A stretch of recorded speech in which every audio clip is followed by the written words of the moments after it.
Good afternoon. This is the Board of County Commissioners meeting. It is Tuesday, June 7th, 2022. It is 2:02 p.m. I'm calling this meeting to order. I'm the chair of the board, Carolina Mejia, Vice Chair Ty Menser in the boardroom, as well as Commissioner Gabri Edwards, County Manager Ramiro Chavez, and Clerk of the Board, Jamie Caldwell. We will start our meeting with the Pledge of Allegiance to be led by Commissioner Edwards. And ma'am, I'm going to ask Terry Ballard to go ahead and lead us in the pledge. He's a veteran, and he's one of the reasons that we're able to be here and be free and do the pledge. So go ahead, Mr. Ballard. We'll begin.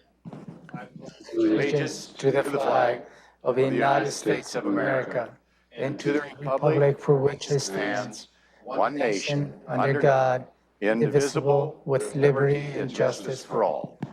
Thank you, sir.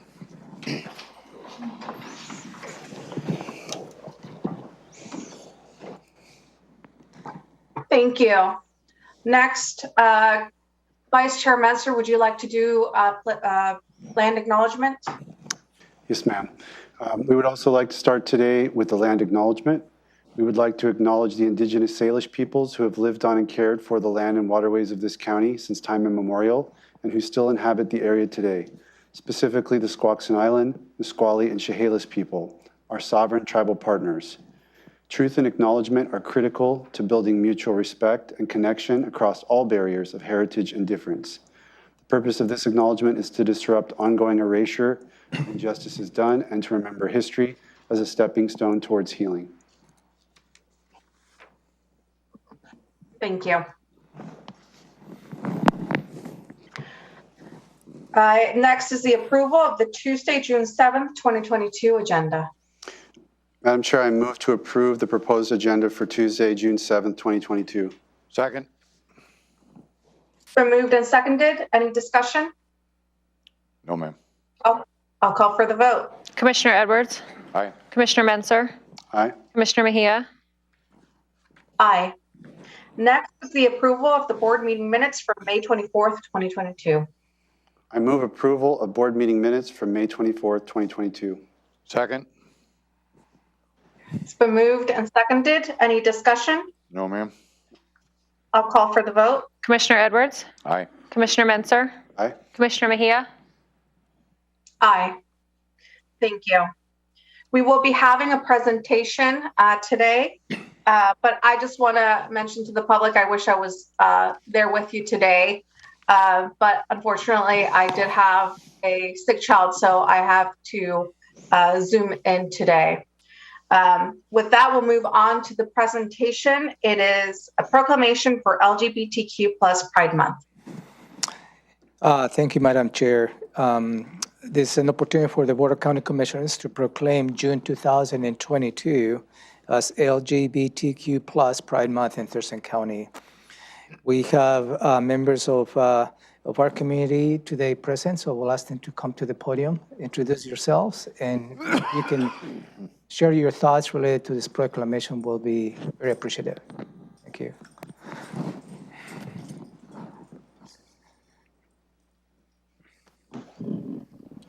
Okay, is that working?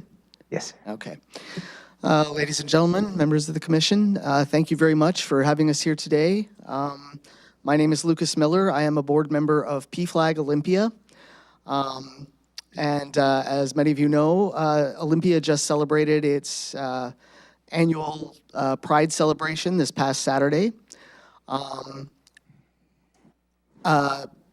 Pride celebrations have been going on since the early 1970s. And this was the first time we were able to gather in person since the pandemic began. So we had a very nice time. The weather wasn't as cooperative as we might have hoped, but at this time, I'm sure many of you are aware, in the United States, the LGBTQ community is finding itself under attack like we haven't seen in, many, many years. So that makes it all the more important that we have the support of our allies, our surrounding community, and our elected officials. So on behalf of PFLAG, I would like to say thank you very much for proclaiming June as LGBTQ Pride Month. Do you want to say anything? My name is Larry Cronquist, and I'm the treasurer for PFLAG Olympia. And we thank the commissioners for this proclamation recognizing the LGBTQ community. And PFLAG Olympia is just one of several hundred chapters across the United States. And we just try to support, educate, and advocate for the LGBTQ plus community. Thank you again. Okay. Should we sit? Yep, Madam Chair, that's it. Okay. And anyone on Zoom, would you like to say something? See no one. Commissioners, Commissioner Edwards? Oh, I'm good. Thank you, ma'am. Commissioner Menser? Thanks for being here. It's really nice to have members of the community for our proclamations. Spent a good part of the day at the Pride event this weekend, and it was about the best one I've seen. I feel like in addition to the interest from the community as to the event, I felt like there was a little extra enthusiasm as people were able to gather for the first time for that in a couple of years. So it felt like a lot of positivity and a lot of kind of a joyous celebration. So it was quite a good event. And Madam Chair, whenever you're ready, I'll read the proclamation. Thank you, sir. I just want to say it really, it's a way of us moving forward together as a county. The Pride event on Saturday was pretty great. It was so inclusive, right? But that's kind of what our county should represent, inclusivity for everyone, and for everyone to be comfortable in being their true selves wherever they are.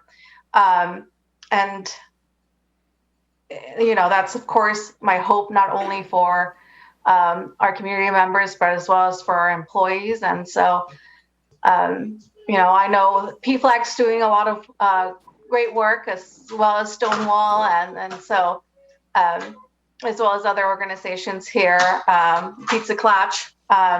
And so just thank you for all you do. And so with that, I'm ready for a proclamation. Thank you. Okay. Thurston County Proclamation, LGBTQ plus Pride Month.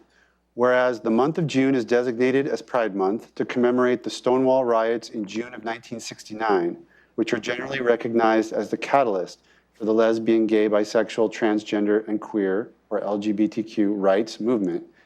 And whereas reported by the 2021 Transactual Lives Survey, 13% of LGBTQ plus individuals indicated that they have experienced some form of unequal treatment by healthcare staff when addressing services because they are LGBTQ plus. And whereas noted in the Gallup's 2021 hate crime report, 64% of LGBTQ plus people had experienced violence or abuse because of their sexual orientation and or identity. And whereas according to the 2021 Just Like Us Growing Up LGBTQ plus report, 42% of students, LGBTQ plus students, reported having been bullied at school in the past year, which is double in comparison to the 21% of non-LGBTQ plus students that had indicated having been bullied for the same time frame. And whereas equality of opportunity and freedom from discrimination are among the basic inalienable moral rights of every person, and whereas our nation was founded upon principles that every person has been created equal, that each has rights to their life, liberty, and pursuit of happiness, and that each shall be accorded the full recognition and protection of law. And whereas Thurston County is strengthened by and thrives upon the rich diversity of ethnic, cultural, racial, gender, and sexual identities of its residents, all of which contribute to the vibrant character of our county.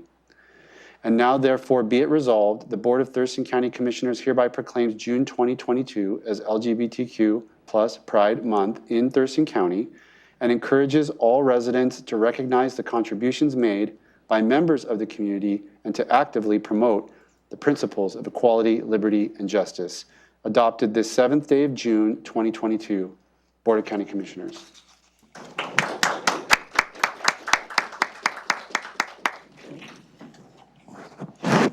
Thank you. And so now the commissioners will take a picture. Yep. How are we gonna get you in that picture, ma'am? You can get a cut out of me. Right in front. Just Photoshop me in.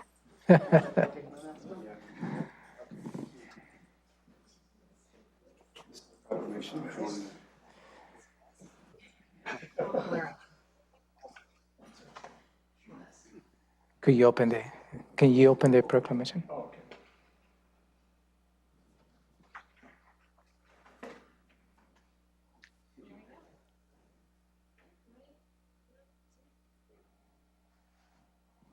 Yeah, thank you. Thank you. Thank you for coming. Thank you so much for coming.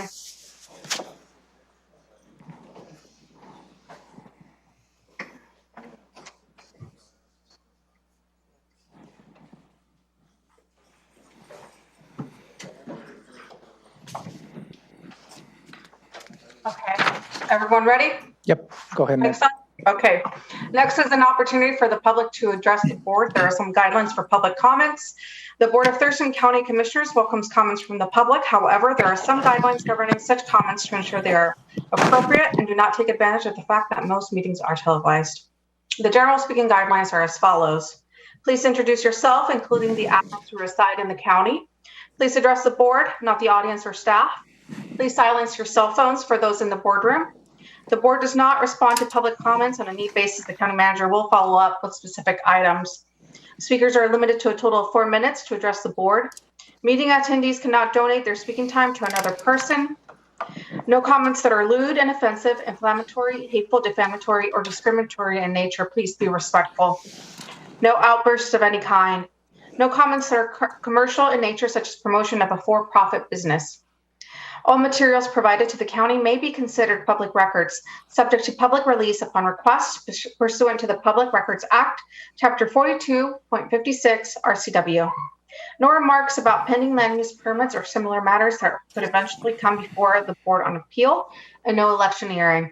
Thank you so much for your cooperation. County Manager, can you assist me with calling? Yes, ma'am. I have the list here, so I will call you in the order that I have here on the sign-up sheet. Mr. Brett Trowbridge. Got 4 minutes, sir. Thank you. I'm Brett Trowbridge. I live on Patterson Lake, 5911 Hanson Street Southeast. You folks are going to decide about the Patterson Lake proposal next week, as I gather. However this turns out, I want to thank all 3 of the county commissioners for giving me enough time to make my arguments and listening to me. All of you have been informed and engaged, and this is how local government is supposed to work. So congratulations on saving those maple trees up above Summit Lake watershed. The reason we don't put chemicals in Summit Lake is because half of the 600 or so households up there drink the water from the lake. The reason we shouldn't put chemicals in Patterson Lake is that about half of the people in the county get their drinking water from McAllister Springs. This could be an opportunity to make some decisions. Otherwise, we'll likely be back here next year at the very same spot we are now. Perhaps you could make a decision about whether chemicals should be applied to lakes in the McAllister Springs geosensitive district. Or what about making a decision about whether Roundup or any glyphosate formulation should be used in LMDs? As I previously stated, Ms. Cracknell absolutely denies using Roundup, but I have been informed by Mr. Carmen from Long Lake that they have used Rodeo, a glyphosate-based underwater herbicide. It appears that the truth is the county is already using glyphosate, so that's the de facto county policy. How about changing it? Ms. Cracknell appears to be listening. She says that because she is a scientist, she knows what is best in terms of aquatic plant management. She plans to do a study to determine what plants are in the lake. That sounds scientific enough. But the next step she is proposing is she will determine what aquatic plants are desirable and which are not. Science cannot answer that question because it involves value judgments and is inherently subjective. She says one of our species of lilies is undesirable because it is non-native, which she seems to equate with invasive. In order to determine whether a plant is invasive or not, you would need 100 years data on plants in the lake, which is not available. Some people like pansies, some poppies, some peppers, some like petunias. How does she know what plants are desirable? How does Paula know which pickled peck of plants to pick? So what is likely to happen now? Some sort of do-over seems likely. However, there are simpler and less costly options. Putting aerators in the lake works well for algae. Putting down plastic sheets and weighing them down with rocks works well for lilies. Or you could simply buy herbicides, including Roundup, online. 2.5 gallons of Roundup treats several acres and costs about $200. I won't be doing that, but I don't think anyone's going to stop you. You could just pull up the lilies if you don't like them. In order to initiate an LMD, petitioners need to actually write their own clear proposal themselves, which they would think would improve the lake. And they need to develop a map of the lake showing which properties are to be included. They also need to compile a list of all included parcels with their mailing addresses and the amount they would be charged. Then, when they go house to house trying to get signatures, people will know what they are signing, whether they are included, and how much it will cost. I yield my last 8 seconds. Thank you. Next, I have Mr. John Pettit.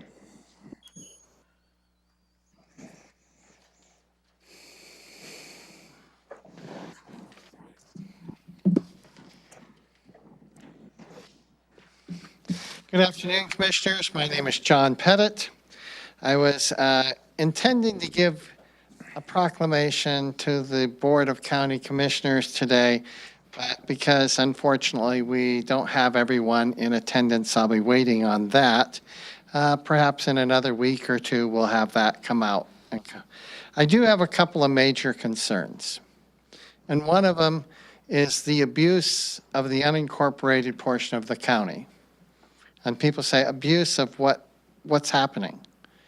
Well, if you take a look at your agenda item number 8A today, agenda item 8A is a contract for chip seal for taking care and maintaining some of the county roads.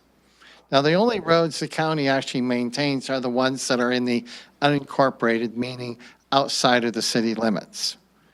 And when you were making a budget for this county road amount, you budgeted based upon a 50-mile amount that needed to be done. Public Works has made it clear you need to be doing 100 miles a year, not 50 miles, not 20 miles, not 3 miles. But what's happened today on your agenda is because the county doesn't have enough money in the road fund, you're going to reduce from 50 down to 42 miles. The part that's not clear is nobody's talking about the $4 million a year that's come out or more of the road fund for a number of years consistently. Now, I've talked about this year after year, that you got to stop stealing the money from the road fund to move it into the general fund. If you do that, all we're doing is getting accumulated maintenance that needs to be done on our roads. Clearly, based upon what the report was that came out a couple weeks ago, right now you have about $150 million worth of deferred maintenance on the road system. And at the same time that you take the money out of there, move it over, all of a sudden you don't have enough money. Why don't we? Because you as commissioners, particularly I believe on this particular topic, Commissioner Menzer and Commissioner Mejia voted to make that reduction, make a reduction in the amount that goes to the road fund. It's an actual transfer, a shift of those taxes. But you know, you'd think we had a money issue, that there was a problem, but apparently right now there's a process that people want to go ahead and issue $50 million in bonds in order to convert our current courthouse, our assets, the citizens' assets, not yours, the citizens, and destroy the courthouse as a single place for the public to come. You want to turn it into a law and justice center for the idea that maybe some friends of an attorney will be able to have a special spot. But at the same time you destroy that, then you're going to have to be building more facilities. It's clear that that estimate for the total cost of doing this is probably going to exceed $350 million, but you don't want to go to the people. You don't think the people should vote on the decisions about spending money. You know, there isn't been a single bond element ever passed by the county that I know of, by the citizens. It's strictly by the council. And to close on this particular spot, $50 million would be the most money that the Thurston County has ever issued in a single bond. And you think that's right to do it without a vote of the people. Shame on Mr. Menzer and Ms. Mejia. Thank you. Thank you. Next, I have Mr. Doug Carmen.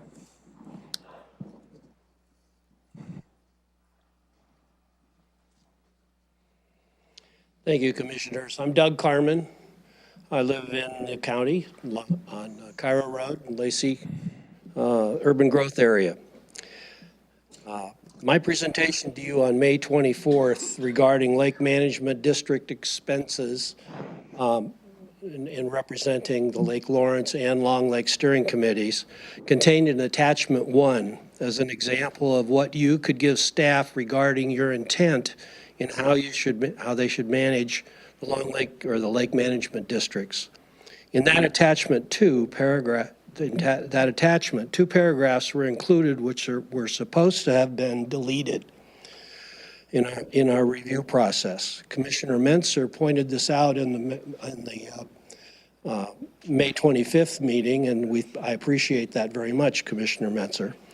So I'm attaching a revised version of attachment 1, which has actually 2 paragraphs removed from that attachment. The LMDs know that they do not have the final word, and we do not direct county staff. You, the Board of County Commissioners, have the final word. However, the steering committees do represent the ratepayers, and their opinions and input should be seriously considered.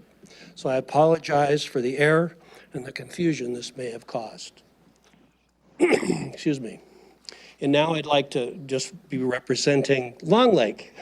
On your agenda today, you have a contract coming up for approval or disapproval for the phosphorus management program at Long Lake. I encourage you to approve that proposal. We already have blue-green algae in Long Lake, and it needs to be, which is early for the season. And so we need to be able to address that for the health and welfare of our animals and our kids and grandchildren and everything else. So again, I encourage you to approve that proposal, and thank you very much. Thank you, sir. Next, I have Mr. Gregory Moe.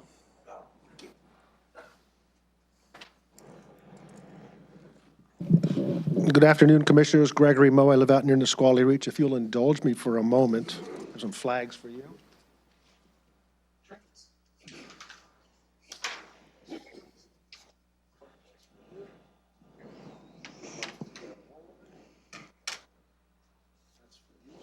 Thanks. Oh. Thank you. Sir.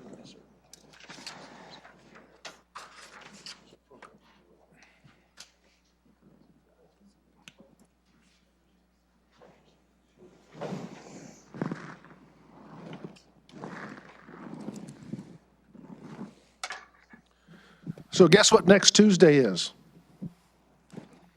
Flag Day. Flag Day. June 14th, yes. Every year, somebody's birthday. Every year, June 14th is Flag Day, and it's always celebrated at 4 o'clock in the afternoon, regardless of your time zone.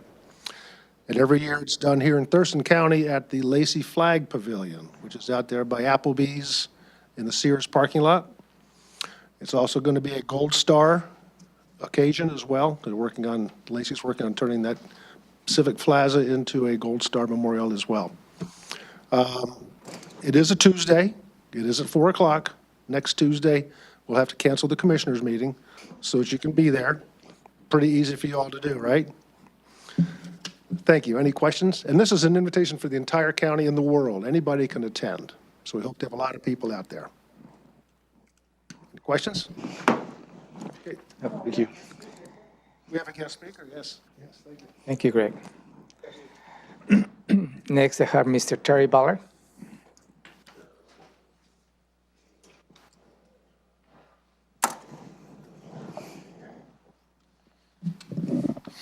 Good afternoon, Commissioners. My name is Terry Ballard. I'm a 35-year veteran and retired in 2012 here in Tanglewild, unincorporated Thurston County.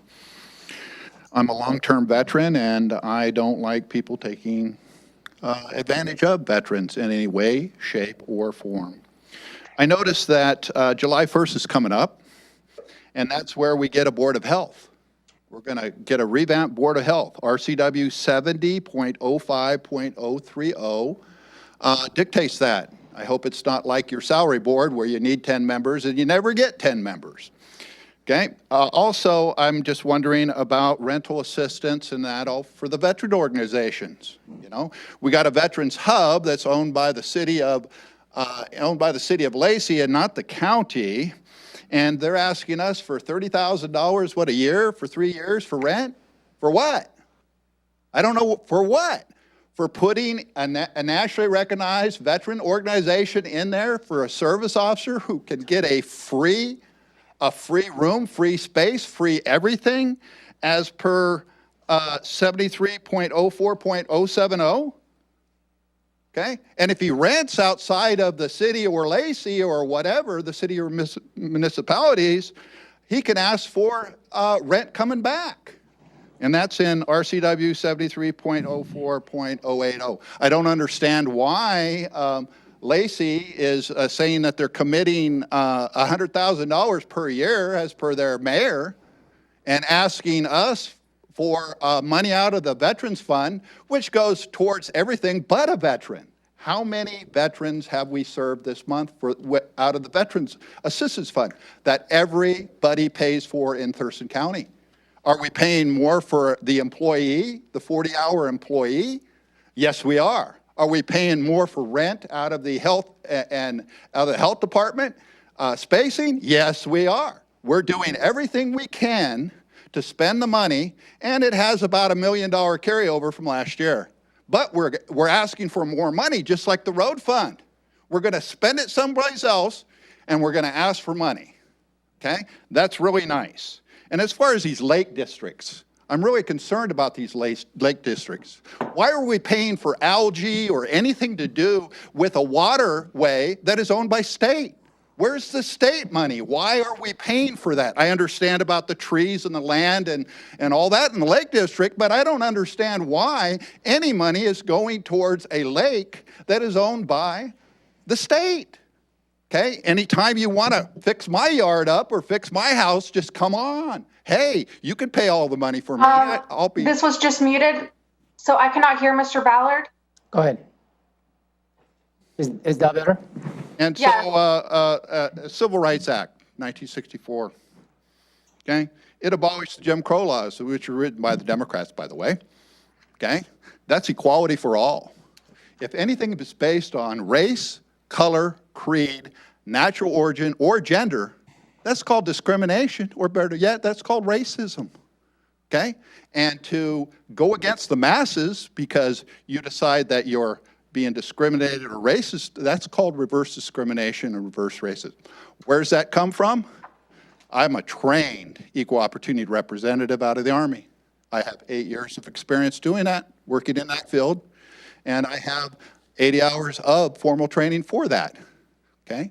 Anytime you want to ask about discrimination, ask me. I have no problem. I know you don't have anybody here that represents anything like that, which you should, that would steer away from a lot of lawsuits and a lot of stuff, but I just don't understand. Thank you, sir. Thank you very much. Next, I have Mr. Jack Byrne.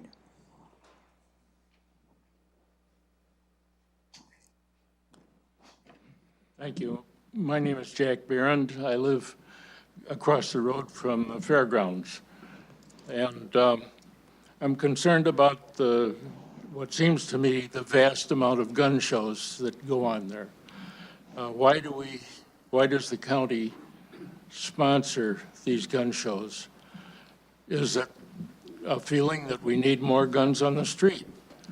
If so, let's say so. Is there the money involved? Is that it? And how much of our property taxes would go up if we didn't rent I assume that the space is rented for the gun shows. I'm through. Thank you. Thank you, sir. Anybody else in the boardroom? Nope. Let me check the Zoom screen, Madam Chair. And I have one that I recognize, maybe a member of the public, Mrs. L. Sanchez. Like to provide testimony this afternoon.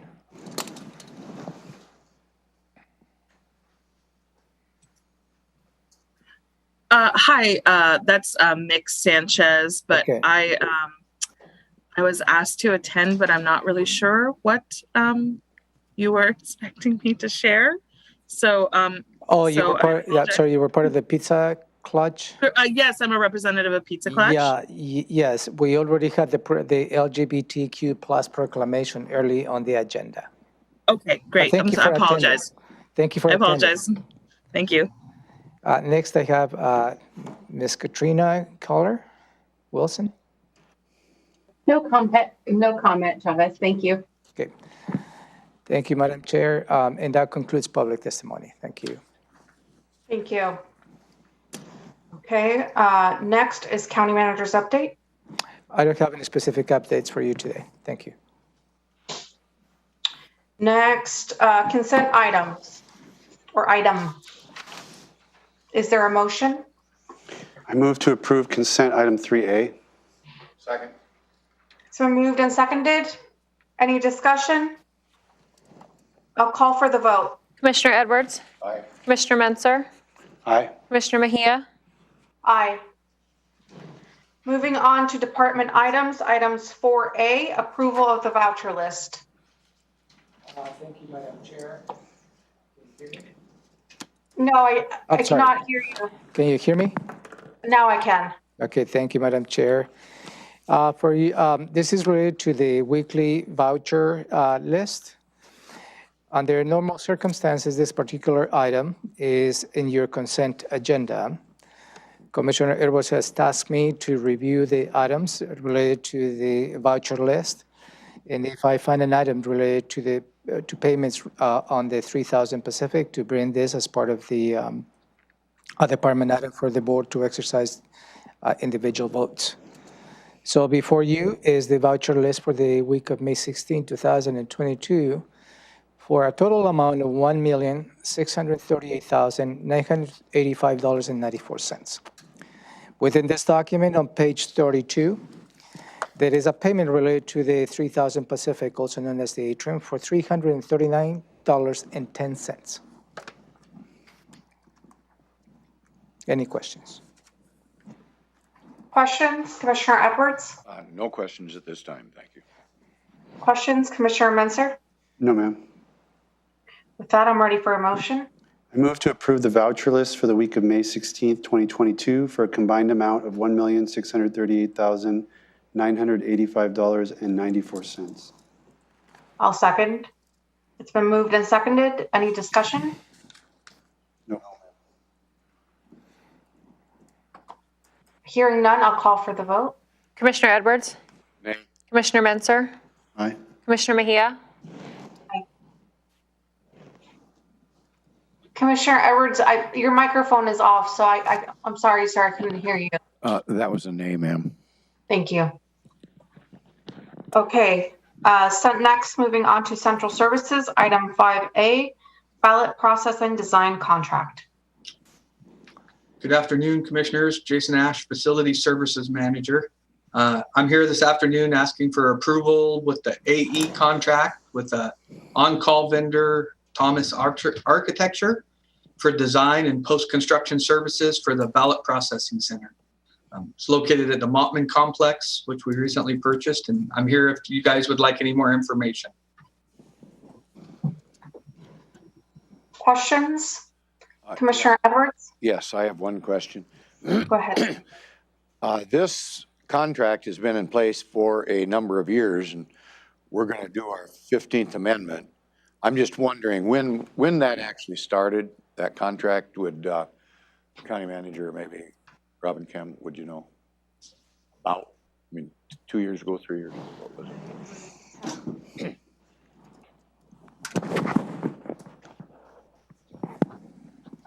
To check that, Commissioner.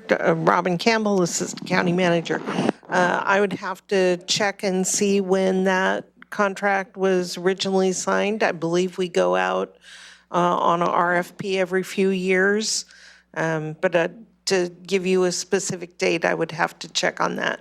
Oh, okay. And it looks like we go out for specialty services at different times, and this might be the 15th time we've went to this outfit for architectural review or something, right? Like Public Works, the Central Services has on-call contracts for architecture and engineering services. Yeah, and there are a number of other firms for different topics that we do the same thing with, I believe. That's right? correct.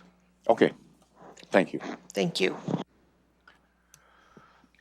Questions, Commissioner Menser? Yes. Jason, can you confirm for me that these architects will be working hand in hand with the officials from our county auditor's office? This is a very specialized space, and I know our auditor has very particularized needs as we expand this. Commissioner Mesner, yes, I can guarantee that. We will be working closely with the auditor and her staff. Okay, thank you. Thank you. Okay, I'm ready for a motion. I move to approve Amendment 15 to Contract 025-2018-660-1040-1, with Thomas Architecture Studios to not exceed the amount of $297,310 plus tax, and authorize the Assistant County Manager to execute the amendment and any future amendments that do not exceed 10%. Second. Moved and seconded. Any discussion? I would only add that this was explained pretty well by the county manager in our work session earlier today. Thank you. Thank you. With that, I'll call for the vote. Commissioner Edwards? Aye. Commissioner Menser? Aye. Commissioner Mejia? Aye. Motion passes. Next. Commissioners' items. Item 6A, 2022 Lodging Tax Grant Awards. Good afternoon, Commissioners. Caitlin Johnson, Executive Assistant for the Commissioner's Office. I'm here to bring forth the Lodging Tax Grant Award for the 2022 year. In 2020 and 2021, we did not bring forth a grant for lodging tax because we had COVID restrictions. So many of the events were canceled due to that. So in this year, 2022, we had opened back up our grant application process, and we had about 12 applicants that responded to that. So in an effort to get back to normal after COVID, we opened the application process, had 12 grant applicants, and the Lodging Tax Advisory Committee is bringing forth the 10 recommended awards for tourism-related activities in the total amount for $75,000. Questions? Thank you. Any questions? Commissioner Edwards? No questions, thank you. Commissioner Menser? My question is probably for Assistant County Manager. It's mic'd up. Okay, so can you remind me, so if we didn't have, the board allocated $75,000 for these grants. Is that a kind of a normal amount through time, or was that an increased amount since we didn't allocate things for a couple of years. This was actually an increased amount. In the past, you have awarded anywhere from 20 to 35,000. In most recent years, 35,000 has been typical, right in that range. But this year you allocated, as Katie said, none was distributed last year or the year before due to COVID. So recognizing a buildup in fund balance, the board has appropriated $75,000 for this year. There is currently $50,000 for next year, which you may consider amending in the midterm. And then future years, I believe, is also set at $50,000 in the current financial plan. And in terms of the revenue, I would imagine the revenue wasn't as strong during the COVID year because hotels, less tourism, et cetera, but it wasn't zero. So I guess I'm trying to make the point that we built up a little bit of capacity, but not like 2 years worth of normal because the revenue is probably down, I'm guessing. I know you showed us the plan and I don't exactly remember those numbers. Right, and I'm pulling that up so I can give you specific amounts. Collections in this fund in general are not substantial. It's a very small fund in the county. In a typical year, we collect somewhere around 40 to 50,000. In 2020, or rather 60,000 in 2019. In 2020, the revenue was still 50,000, and in 2021, we collected $90,000 in revenue in this fund, which is pretty unusual. So the fund balance is growing, which is why I am suggesting that you might consider in the midterm budget amendment increasing the amount next year. The review of all the funds is a regular part of budget considerations in the fall, and this is one that I will bring to you that has capacity. Does the money that comes here to the county come from only unincorporated county, or are we sort of collecting for the whole county? No. No, in this particular fund, the money is only from overnight stays in the unincorporated area and includes, because the unincorporated area doesn't have any hotels, it includes campgrounds, RV park, Airbnbs pay in, and that's where the county, in prior years, we only collected about $15,000 a year, and that changed a few years ago when the state imposed this tax on Airbnbs. And when those entities began to pay the revenue, that's when the county's revenue went up substantially.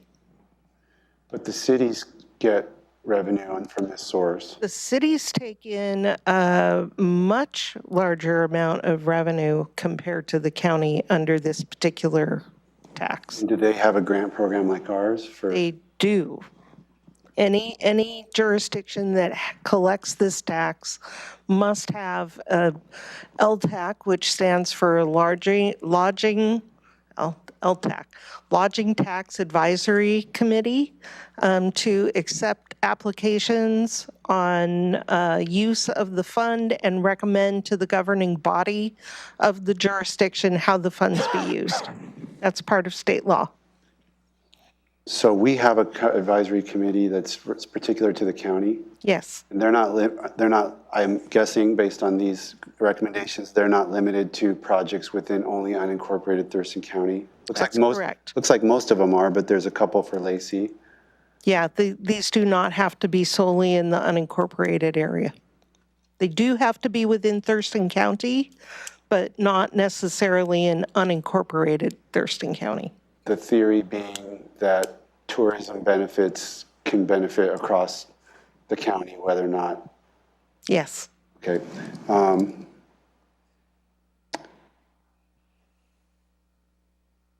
think, and then we did have the issue about, just in case the public hasn't followed all this, we did have a slight miscommunication about 90,000 versus 75, and we had an issue of a application for the Tenino Young at Heart Theater, which we're going to try to meet through a different means, and we made up that 75 to 90 gap based on the sizable award to the fair that we can, Thurston County Fair, that we can potentially consider a proposal in the future.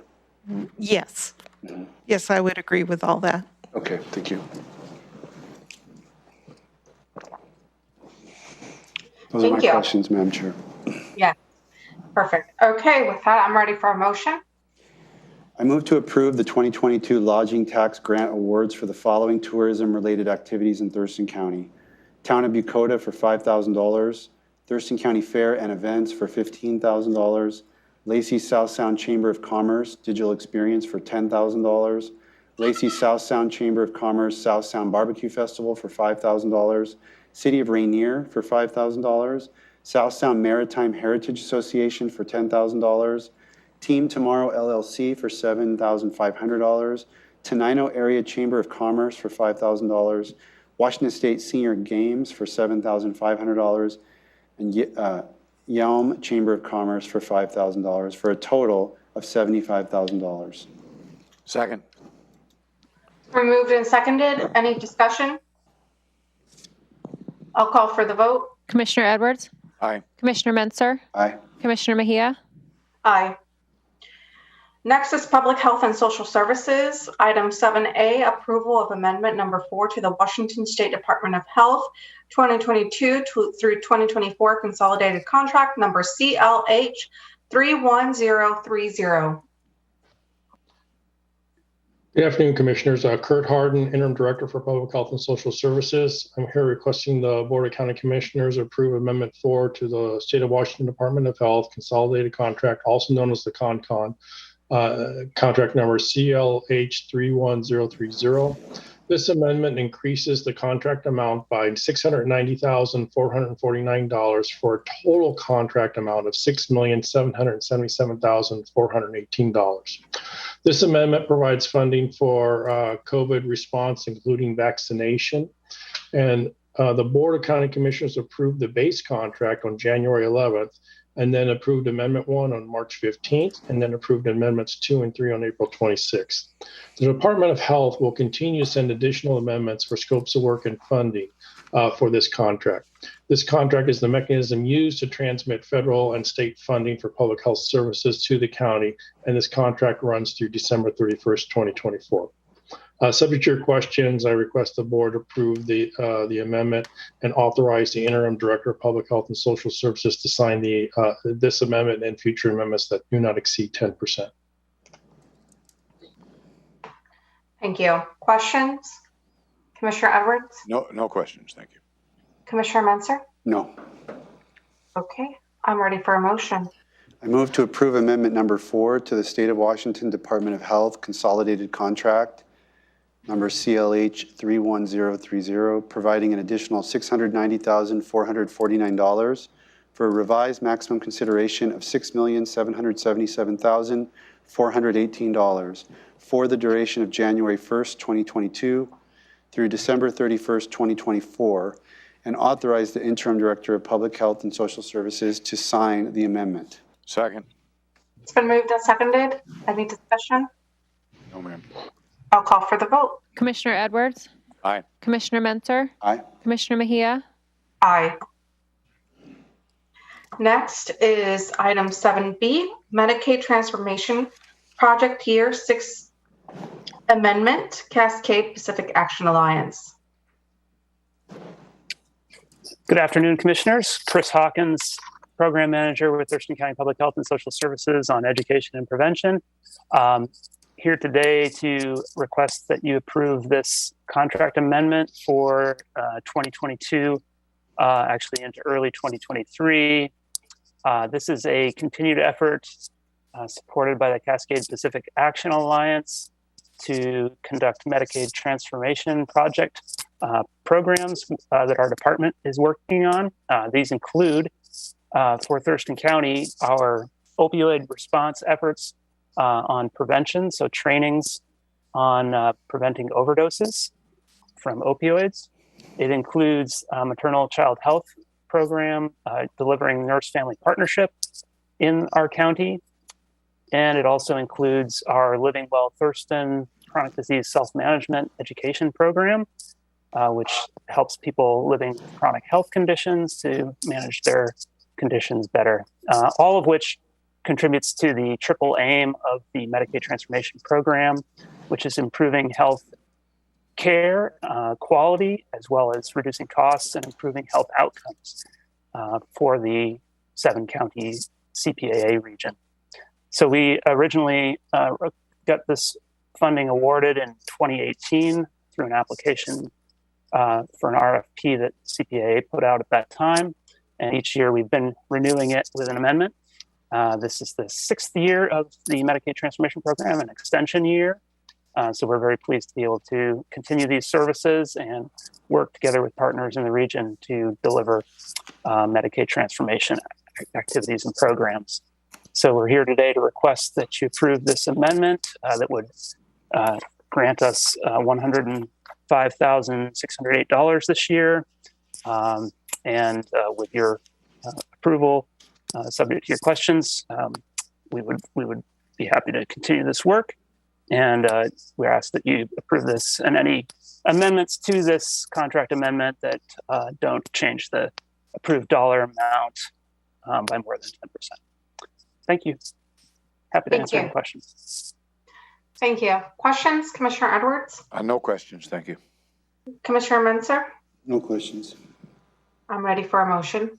I move to approve the Cascade Pacific Action Alliance contract amendment number K2293-202040-02, duration from January 1st, 2022 through January 31st, 2023, for a total of up to $105,608 for the Medicaid Transformation Project to deliver services to Thurston County residents who are on Medicaid, and authorize the interim director of the Public Health and Social Services Department to sign the contract, as well as future amendments that do not change the approved dollar amount by more than 10%. Second. So moved and seconded. Any discussion? I'll call for the vote. Commissioner Edwards? Aye. Commissioner Menser? Aye. Commissioner Mejia? Aye. Motion passes. Thank you, Thank you. Commissioners. Next is 7C, and that is Department of Children, Youth, and Family Service Contract, Concrete Goods, number 22-1309. Good afternoon, Commissioners. My name is Gretchen Toller. I'm the Maternal Child Health Nurse Family Partnership Division Director at Thurston County Public Health and Social Services. I am seeking approval of the contract number 22-1309 for concrete goods with the Washington State Department of Children, Youth, and Families for the amount of $30,000. This amount is for the period of May 11th, 2022 through October 25th of 2022. And this funding will provide support to Nurse Family Partnership families throughout Thurston, Lewis, and Mason counties for needed items such as diapers, wipes, and grocery cards. And just a little bit about Nurse Family Partnership. We work with mothers to provide support, resources, and coaching to help families have the best outcomes. I'm open to any questions. Questions, Commissioner Edwards? No questions, but I might comment why, is we've had a lot of discussions on these issues in other work sessions, and the public ought to know that. Thank you. No questions. Questions, Commissioner Menser? Gretchen, this is, if I remember correctly, this is not the money that we talked about allocating on a sort of a pilot basis, if you want to say, regarding infant formula and diapers and things like that. This is separate. Yes, correct. And I understand that in the Nurse Family Partnership, I guess, just to make, have we taken the Do we need to take legislative action? I'm looking at the county manager. We already did. Okay, good to go. Very good. Thank you. Yeah, and the other contract is in process. So we should be bringing that in front of you in the next couple weeks. Okay, perfect. Thank you. With that, is there a motion?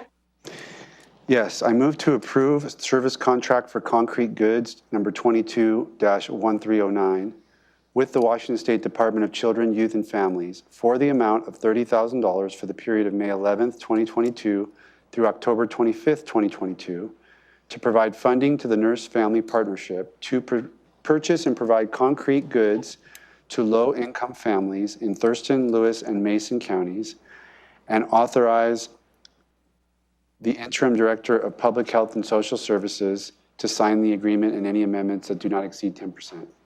Second. It's been moved and seconded. Any discussion? No, ma'am.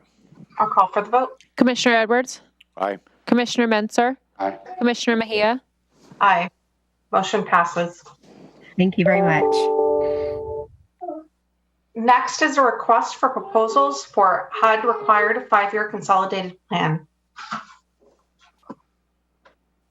Good afternoon, Commissioners. Jacinda Stelchis with the Office of Housing and Homeless Prevention, Public Health and Social Services. I am here this afternoon to ask the board to authorize the Office of Housing and Homeless Prevention to issue a request for proposals for the consolidated plan to identify a contractor to prepare the consolidated plan. So the consolidated plan is a 5-year plan required by the Department of Housing and Urban Development as a condition of receiving our Community Development Block Grant and Home Investment Partnership Program funding. Those are funding sources that we receive annually, but we first must prepare this 5-year plan. So this plan would cover the period of September 1st, 2023 through August 31st, 2027. As mentioned before, it is required by HUD that we prepare this plan as a condition of receiving those annual CDBG and home program funds. I'm available to answer any questions if there are any. Questions, Commissioner Edwards? No questions, thank you. Questions, Commissioner Menzer? No. I'm ready for a motion. I move to authorize a request for proposals for the Thurston County Public Health and Social Services Department to receive proposals from firms interested in contracting to prepare the HUD required 2023 to 2027 5-year consolidated plan. Second. Moved and seconded. Any discussion? No, ma'am. I'll call for the vote. Commissioner Edwards? Aye. Commissioner Menzer? Aye. Commissioner Mejia? Aye. Motion passes. Next is item E, which is to set a public hearing for the program year 2022 HUD annual action plan. Jacinda Stelchis again with Public Health and Social Services. So I am asking the board this afternoon to set a public hearing for July 12th, in which our program year 2022 HUD annual action plan, will solicit comments and public comments on that plan. Again, that is the program year 2022. So that would be for the period of September 1st, 2022 through August 31st, 2023. A public comment period will start on June 10th and will run through July 12th following the public hearing. And that plan will be submitted to HUD so that we can receive our Community Development Block Grant and our Home Investment Partnership Program funding. Thank you. Questions, Commissioner Edwards? I believe this morning at the work session, Jacinda put maybe an address and a phone number out to the public if they wanted to make contact. I wonder if we couldn't do that again.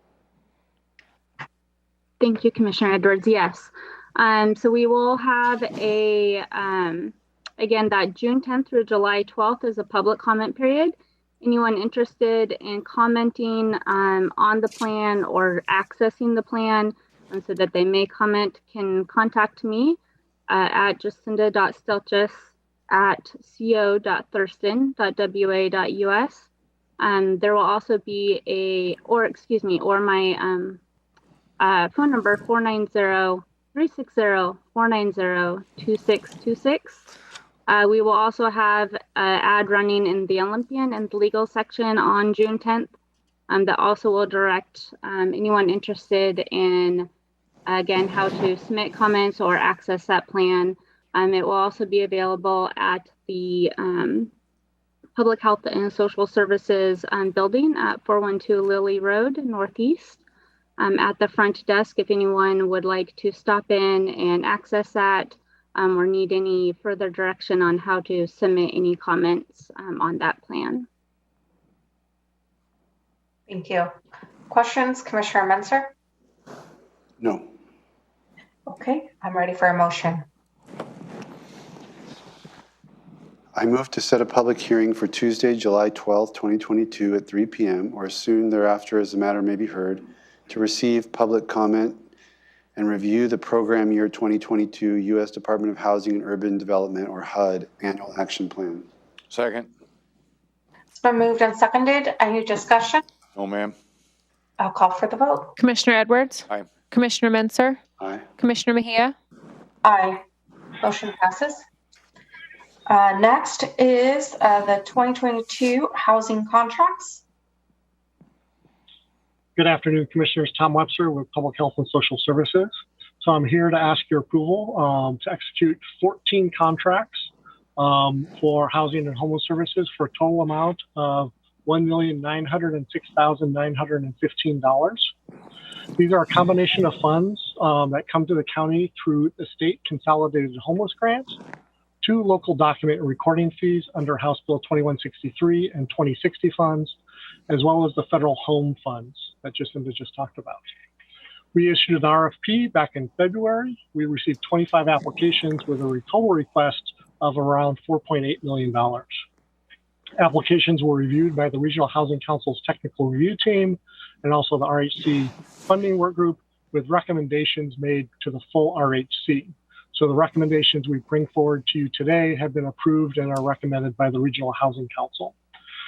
You're recommending funding for 11 affordable housing and homeless services projects for a combined total of $706,915, and 3 capital housing projects for a total of $1.2 million. The 11 affordable housing and homeless services are 1-year contracts that will begin either on July 1st or September 1st, depending on the fund source. The capital projects will begin after September 30th when we receive our contract from HUD.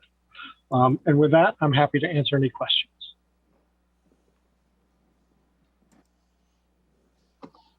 Thank you. Questions, Commissioner Edwards? No questions at this time. Commissioner Menser? Nope, gone over this one. Good detail.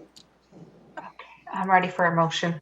I move to approve housing contracts between the county and 10 nonprofit organizations to fund 14 projects for a combined total estimated amount of $1,906,915 for the 2022 program year, and authorize the county manager, acting as interim director of Public Health and Social Services for the Office of Housing and Homeless Services, to sign the contracts and any amendments that do not change the approved dollar amount or duration by more than 10%. Second. Moved and seconded. Any discussion? No, ma'am. Nope. I'll call for the vote. Commissioner Edwards? Aye. Commissioner Menser? Aye. Commissioner Mejia? Aye. Motion passes. Next item is item 7G, and it's the 2022 housing contract renewals. Tom? Good afternoon again, Commissioners. Tom Webster. And so this request asking you to approve the renewal of 28 contracts. So these are contract amendments for affordable housing and homeless services activities. Last year, you approved these contracts that were recommended by the Regional Housing Council for affordable housing and homeless services. These also are a mix of different funding sources, including the Consolidated Homeless Grant, 2163 local document recording fees, and the local human services fund.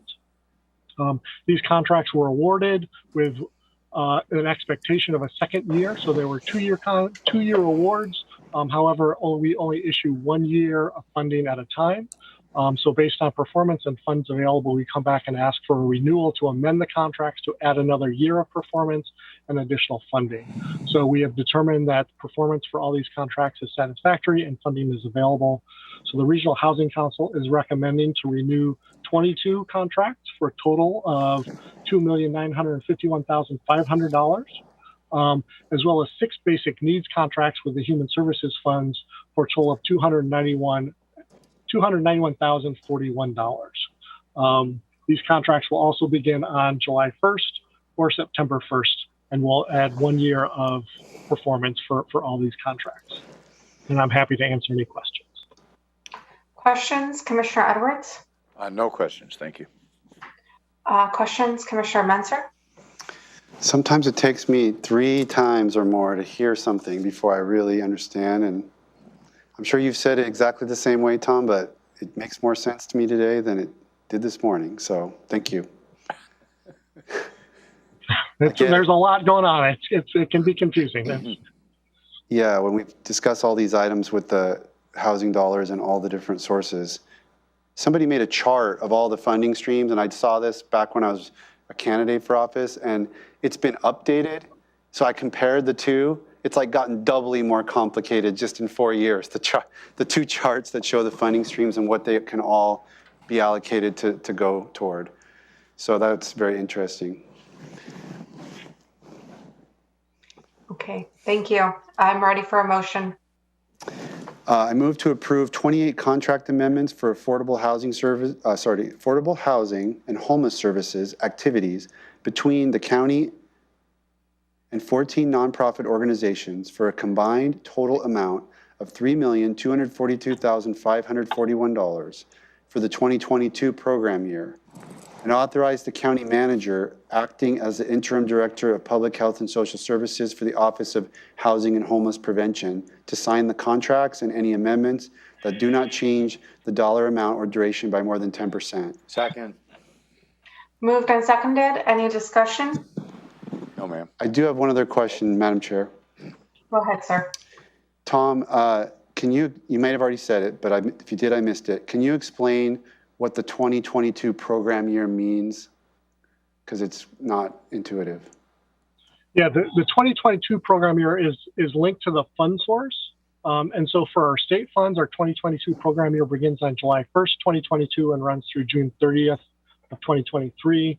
For our local document recording fees, the 2163 funds, our 2022 program year begins on September 1st of 2022 and runs through August 31st of 23. So the program year is linked to the fund source in terms of it is not based on a calendar year, but it links to that fund source in the year we operate those programs. So we're not as far behind as it sounds like we are. That's, I guess, the point to take. Correct.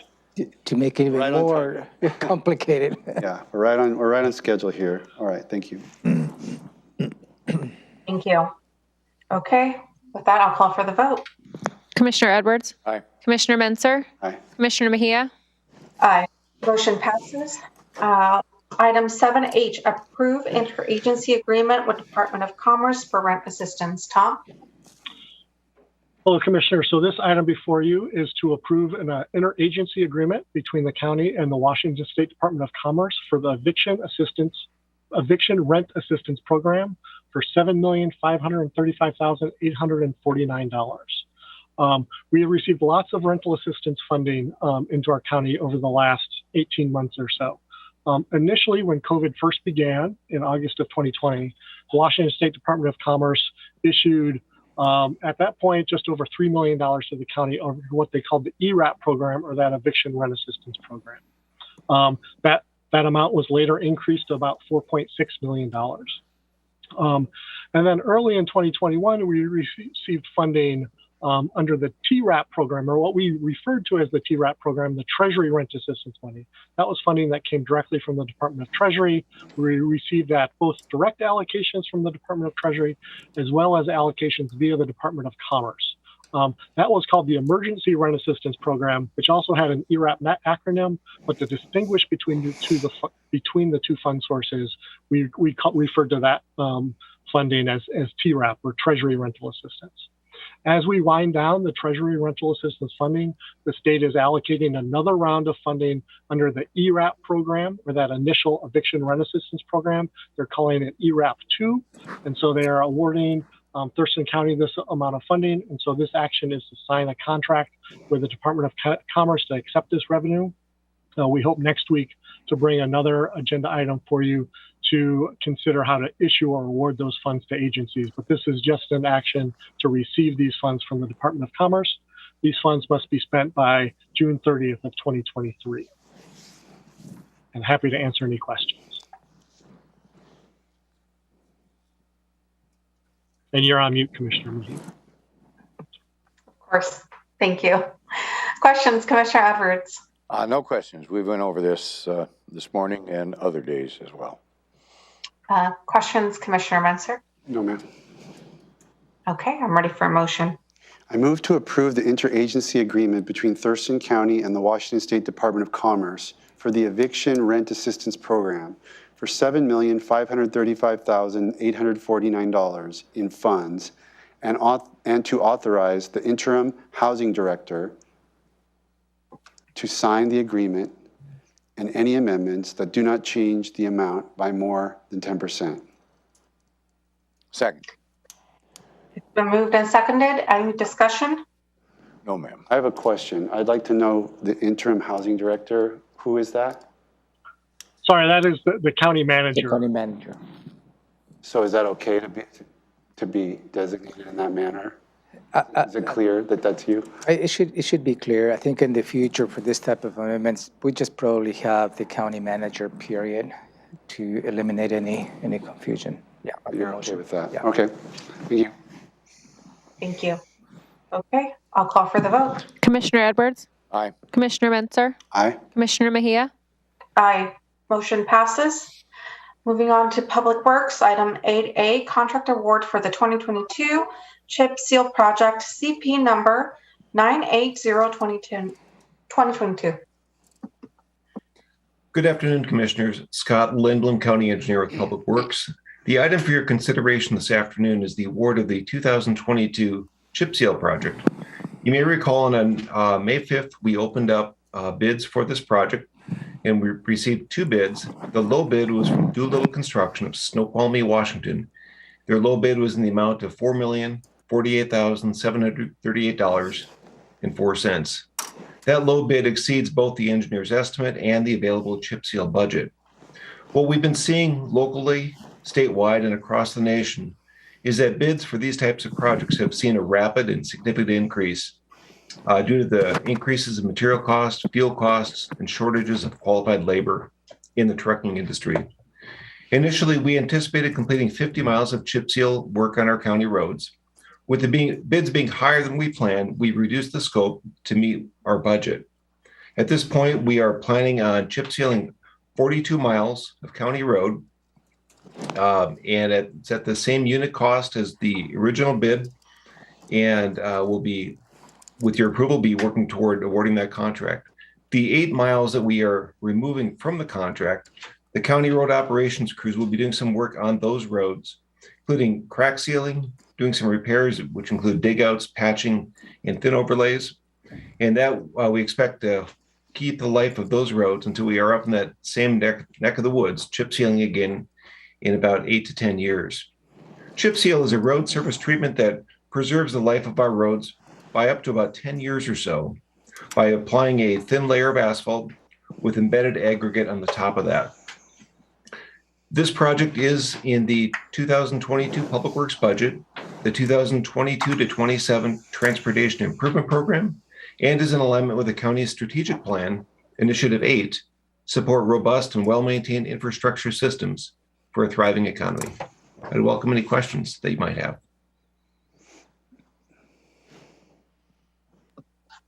Questions, Commissioner Edwards? Yes. Scott, the price of fuel and the price of oil that we put on the roads to fix these roads has more than doubled in the past year or so. And that's the reason for this big increase, or one of the reasons, right? Yeah, that is certainly a significant Thurston reason. County. It's I'm sorry? Right? Yeah, it's both Thurston County, statewide, and across the nation. And a real local example I can give you is our neighbor up in Mason County. They do their own chip seal work, and over the last 12 months, they had a 44% increase in their material cost. And the DOT has had similar experience with recently opened chip seal bids that were 37 to 43% higher than what they estimated as well. Okay, thank you. Thank you. Questions, Commissioner Menser? Yes, this might be for Assistant County Manager. So I wanted to address something that came up in public comment. It was suggested that I personally was responsible for the beginning of shifting money from the road fund through a road levy shift into the general fund. That is not accurate, to my understanding. In fact, it was done prior to me getting on the board, and I actually campaigned on that issue and made a commitment to reduce that, and the board has now for 3 consecutive years reduced by $250,000 a year that shift. Is that an accurate? That is an accurate statement. The county was doing a road levy shift, not the levy shift, but the road diversion. Yeah, the county was doing a road diversion when I joined the county in 2010, and that had been happening for many years prior to that I could tell. The amount in 2010 was $1.5 million. That increased, I think it was in like 2014, 2015, right in there, to $3 million. It peaked at 4.2 million. And then, as you say, we've been decreasing it every year at 250,000 less per year. There was a year when we split it between road diversion and a levy shift, but that amount has been slowly decreasing every year for the last 3 years, and is included in our financial plan to continue to decrease until the levy shift is gone. And that would bring the road diversion back down, I think, to 1.5 million. And that's the plan. And the peak that you made reference to was prior to 2019. I would have to look which year that was in, but I believe that that's correct. It was at 4 million for a few years, and then there was an arrangement to have an increase specifically to pay for county parks, because our parks are underfunded. But as I say, it's been decreasing each year for the last, I believe, 3 years. So I think the peak was in 2018 or 2019. I would have to look. Okay. Madam Chair. Just to finish my point, that's pretty much the exact opposite of what was represented in public comment. So I don't usually get into the tit for tat, mischaracterizing and embellishing, but when it's exactly the opposite of the truth, I do feel an obligation to clarify the record. Commissioner Edwards? Well, maybe I can clarify things, because I was the only one that was here way back when. And the program started in 1987. There was a new sheriff in town, and there was a case of some deputies needed to have their jobs saved. So that diversion took place to save some deputy sheriff positions, and I believe it continued from that point on. It does continue to pay in large part for deputy sheriffs on the road, creating safer roads for the county. But even though we've been reducing the levy shift, we've been finding ways to keep the sheriffs and increase The sheriff's office has remained whole, and actually funding for the sheriff's office has increased pretty steadily, at least over the last 7 years. Chair can't see you, sir. County manager has his hand up. Okay, I apologize. County manager, go ahead. Maybe this will provide additional historical perspective. Commissioner Edwards is correct. Back in the 80s, the road diversion was an instrument to fund law enforcement, and that has been allowed by law.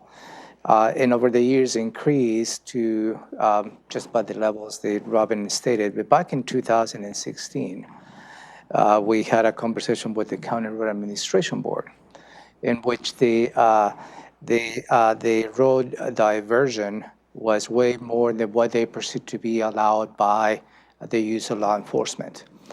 And at that point, the board took the other option of the road levy shift, which is also allowed by law.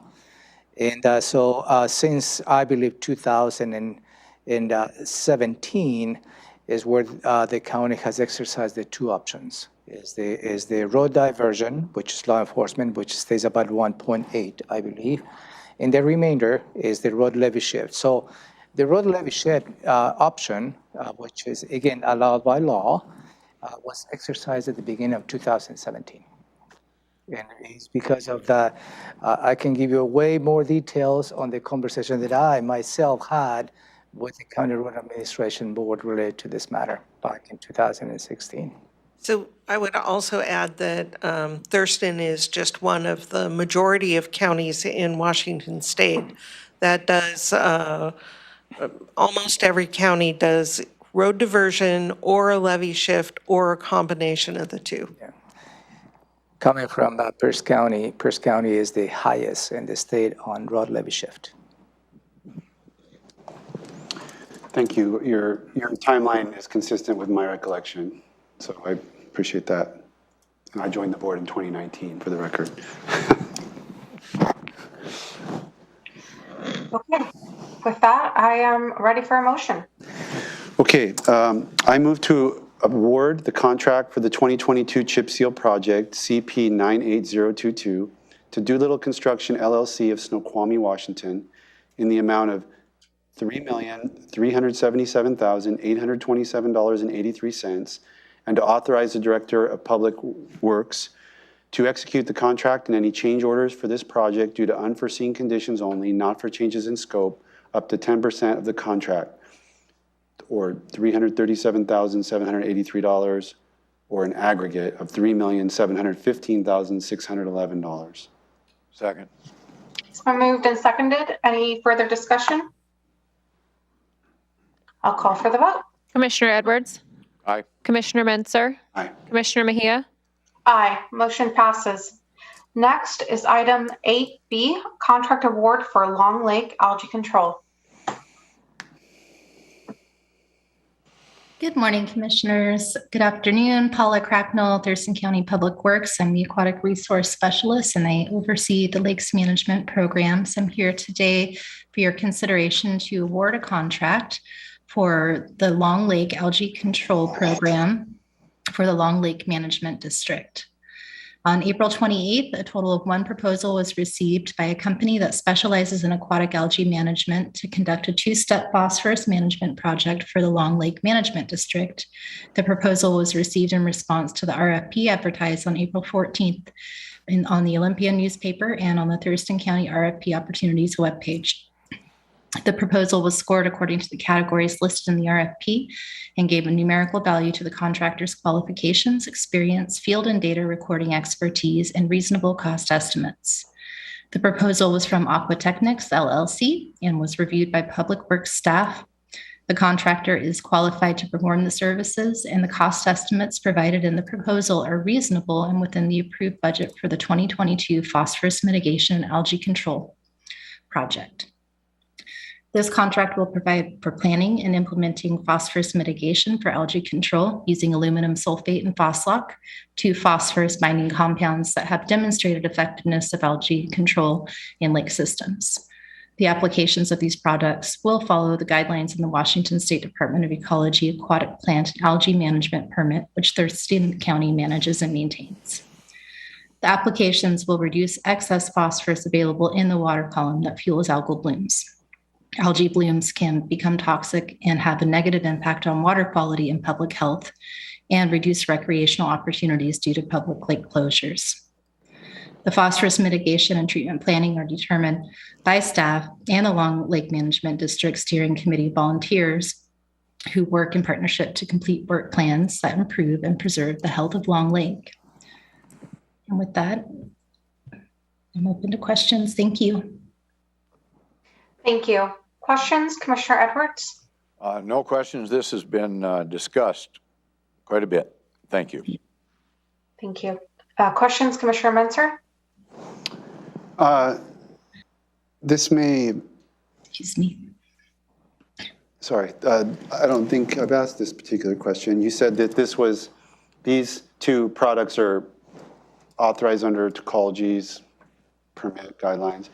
And do you happen to know if there's been a county in Washington that's, barred use of these products in their county lakes? Maybe you don't know, but I'm just asking. No, I'm not aware. Okay, thanks. Ready for a motion? I move to award the contract for Long Lake Algae Control to Aquatechnics LLC of Bellingham, Washington for an amount not to exceed $160,000 and to authorize the Director of Public Works to execute the contract. Second. It's been moved and seconded. Any discussion? No, ma'am. I'll call for the vote. Commissioner Edwards? Aye. Commissioner Menser? Aye. Commissioner Mejia? Aye. Motion passes. Next is item 8C, contract award for Little Rock Road Southwest culvert replacement near Sargent Road Southwest, CP number 63009.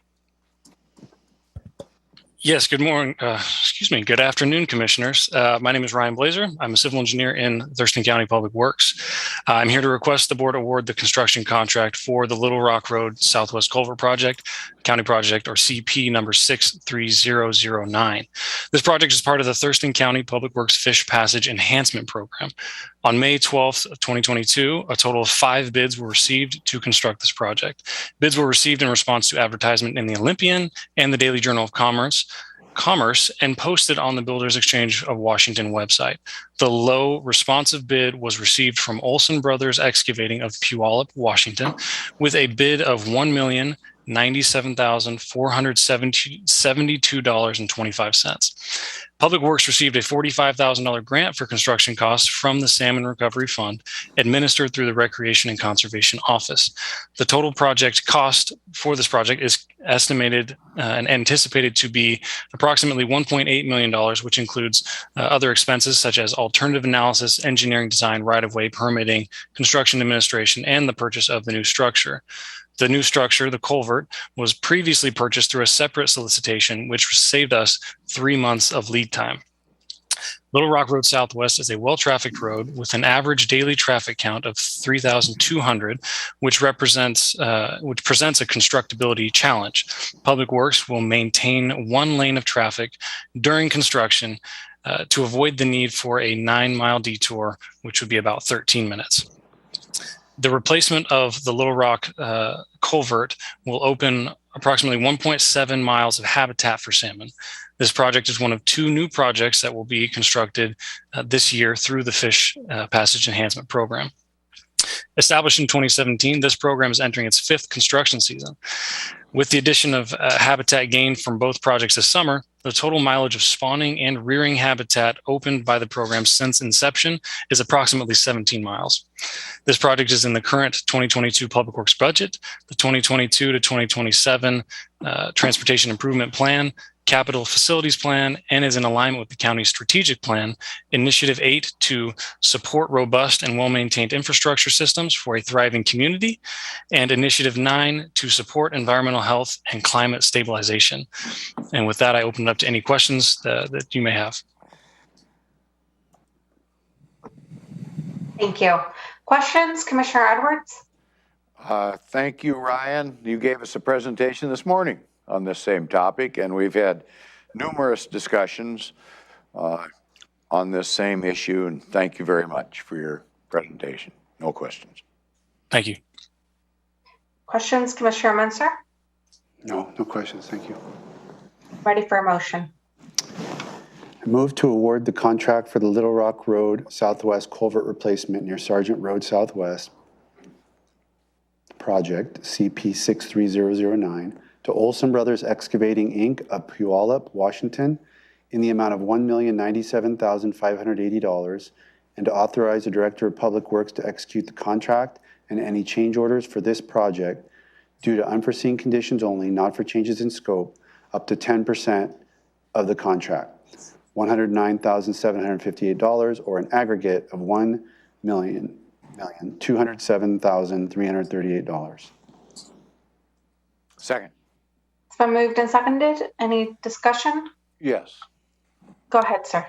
There's one thing Ryan gave a good description on that whole thing, but maybe one thing that he left out was the fact that we coordinate with many other jurisdictions, whether it be the state, the feds, tribes, whomever, to glean the best benefit in that stream habitat restoration end of things. And Ryan mentioned we've gotten 17 miles so far, and many more to come as we coordinate with others and make this work. Thank you. Thanks, Ryan. Thank you. Thank you, sir. With that, I'll call for the vote. Commissioner Edwards? Aye. Commissioner Menser? Aye. Commissioner Mejia? Aye. Motion passes. Thank you. Thank you, Commissioners. Is this from the Sheriff's Office, item 9A, Law Enforcement Records Management Systems Amendment.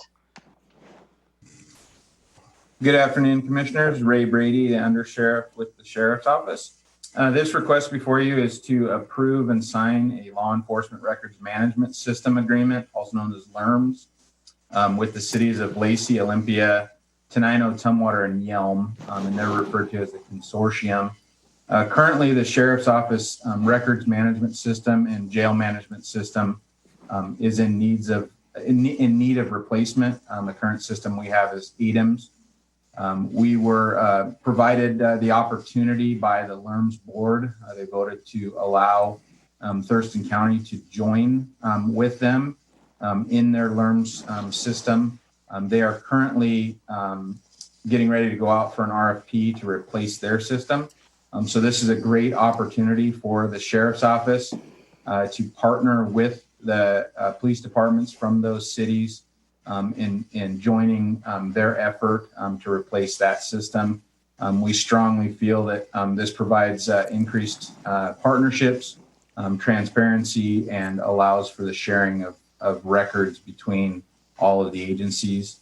So again, this request is to approve and sign to join with those cities into an agreement to move forward with the LERMS system. I'd be happy to answer any questions. Thank you, Under Sheriff Brady. Questions, Commissioner Edwards?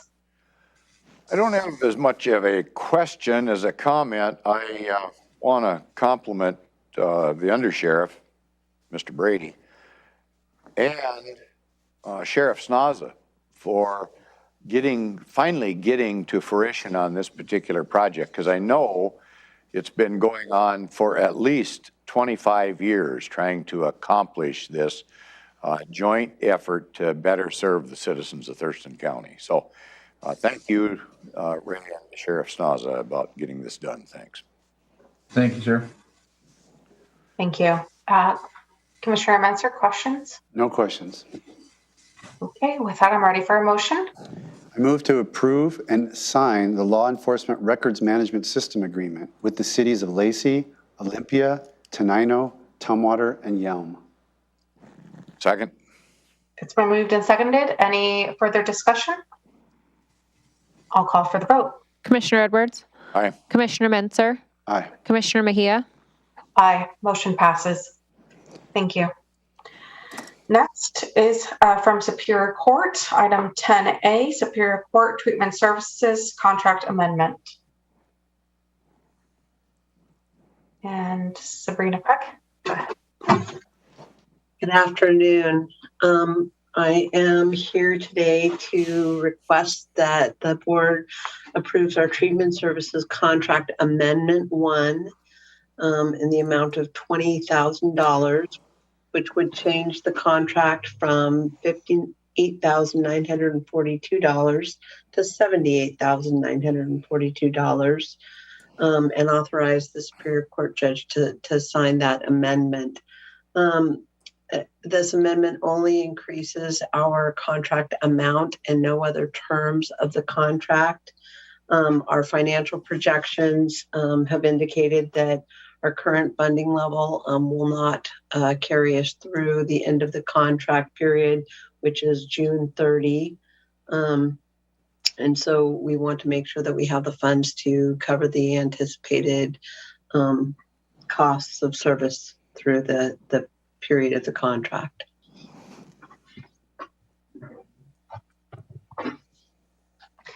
Questions, Commissioner Edwards? No questions, thank you.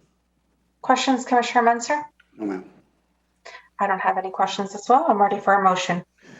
I move to approve a treatment services contract amendment with Pierce County Alliance Treatment from $58,942 to $78,942 and authorize the Superior Court presiding judge to sign the amendment.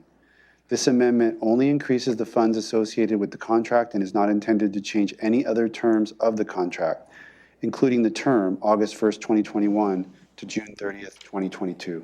Second. Been moved and seconded. Any discussion? No, ma'am. I'll call for the vote. Commissioner Edwards? Aye. Commissioner Menser? Aye. Commissioner Mejia? Aye. Motion passes. Thank you, Sabrina. Thank you. Have a good day. Okay, with that, we'll go into our standing items. First item, 11A, Commissioners will report on board work sessions and assigned committee meetings, providing updates on actions taken as well as upcoming issues. Commissioner Edwards, we'll start with you. Thurston Mason Behavioral Health Administrative Services Governing Board with Commissioner Menser and Thurston Regional Planning Council, in which I feel we are getting our point across about underrepresentation in rural Thurston County. And that's went over pretty good. And Matt has been very helpful on that presentation as well. So I did attend an educational foundation auction for the Olympia Master Builders as well last week and raised about $30,000 for their scholarship program. And lots of issues over lakes, and one of the bigger issues lingering on the virus issue is the testing to go to work for our employees, and it looks like that's going to be addressed possibly next week. So, thank you. Thank you. Commissioner Menser? Yes, very busy the last, I guess it's been 2 weeks since our last board meeting. Salmon Recovery Council happened 2 Thursdays ago, which is an all-day meeting. I attended the Sea Level Rise meeting, which is Olympia, Lot, and the Port, and Tumwater. There was discussion about giving the county an ex officio seat to where we could attend if we found issues of interest or whatnot, so that may be coming. Had an opportunity to present county updates to the Thurston County Realtors, attended a couple of events over the Memorial Day holiday, both at the Waterside Soldiers at Sea and the Yelm event out at the cemetery. Commissioner Edwards was there on that one. Spent some time driving around Country Club Road in Biscay, trying to sort of look at this culvert issue and evaluate some of the different information that we've gotten from citizens about that. Drove it in both directions a couple of times. And I would encourage my seatmates to actually do that. To visualize it is really useful. So if you have a chance before we have to take that issue up again, it's a good use of time. Presented county issues to the Rochester Grand Mound Chamber last week. Took a tour of the work release facility with our criminal justice program manager, Todd Toma, the chief of the corrections, showed us. I've been involved in many discussions about that facility and never actually seen the space with my own eyes. So I wanted to see that, and I got a very thorough tour of what's available over there. The Capitol Lake Estuary, what's it called? Executive Committee Work Group had one-on-ones with DES to go over they're trying to hammer out an agreement on funding and governance. So the treasurer, Jeff Gadman, and myself are the representatives there. So we gave them our 2 cents about the proposal, and there'll be more to come on that as we go through this process. Had the opportunity to speak to vaccination, United Way vaccination and Thurston County Public Health vaccination volunteers.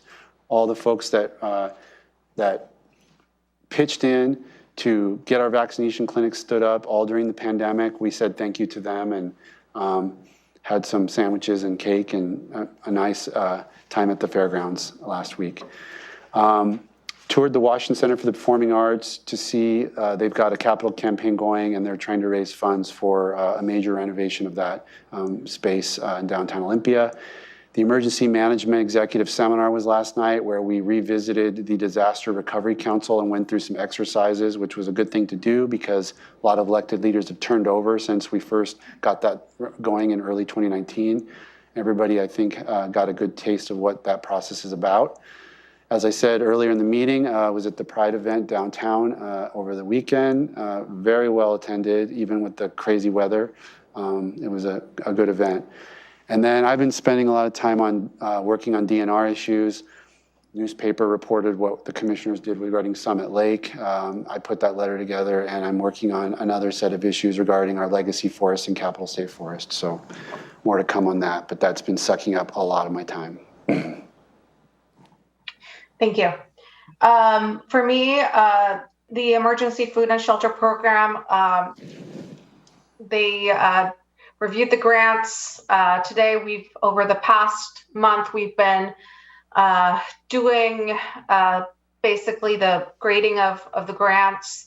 There were over 19 applicants, organizations who applied for these grants. There was around $317,000 available.